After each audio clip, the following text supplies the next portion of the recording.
everyone, welcome back to the channel. This is Anandita Shukla, student of MCOM Applied Economics, and today we are going to talk about an important topic named as the monetary policy of India.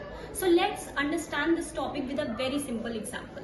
Think of the Indian economy like a massive garden. The RBI is the gardener and the monetary policy is just like the irrigation system. Their main job is to keep the water or the money supply flowing at just the right rate. If they pump in too much money, the garden gets flooded. That's inflation, where price for everything goes up.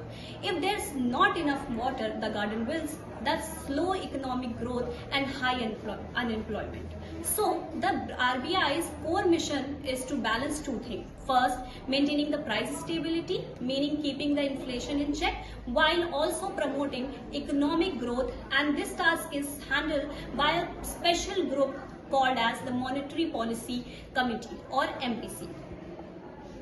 The MPC is a six-member panel. Six-member panel that meets every 2 months to review the economy. It includes the RBI governor, two other officials, and 3 external experts. They discuss the latest economic data on inflation, GDP growth, and global trend. The governor, who chairs the committee, has the deciding vote in case of tie. Once a decision is made, it is binding on RBI to implement it. They announce their decision to the public through a press conference, often releasing a detailed report. Now, the question arises how these the MPC manage all these things, means how they manage or control the money supply.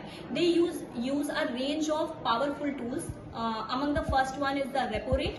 This is the interest rate at which the RBI lends money to the commercial bank.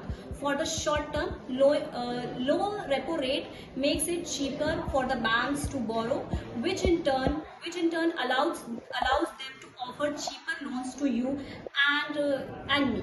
That encourage borrowings and spending to boost the economy. Second one is the reverse repo rate. This is the rate at which the RBI borrows from bank. When the RBI wants to absorb excess money from the banking system, for instance, to control inflation, it increases this rate. High rates encourages banks to park their excess funds with the RBI instead of lending them out. Next is the cash reserve ratio. This requires banks to keep certain percent of their deposit with the RBI as a reserve. If the RBI increases the CRR, banks have less money to lend, which tightens the money supply and helps curb inflation. Now next is the open market security.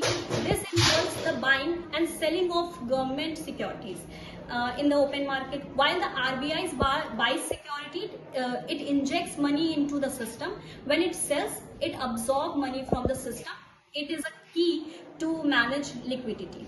Now, let's put all this together into an hypothetical situation.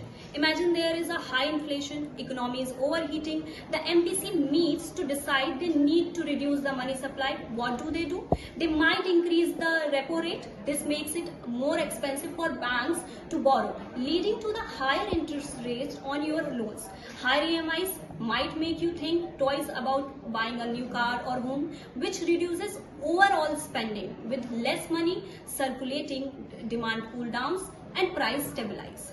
Now, on the other side, if the economy is sluggish, the RBI might lower the repo rate to encourage borrowing and kickstart spending. It's a constant balancing act. Now, so at the end, so the next time you see headings about the RBI's monetary policy, you will know exactly what they are discussing.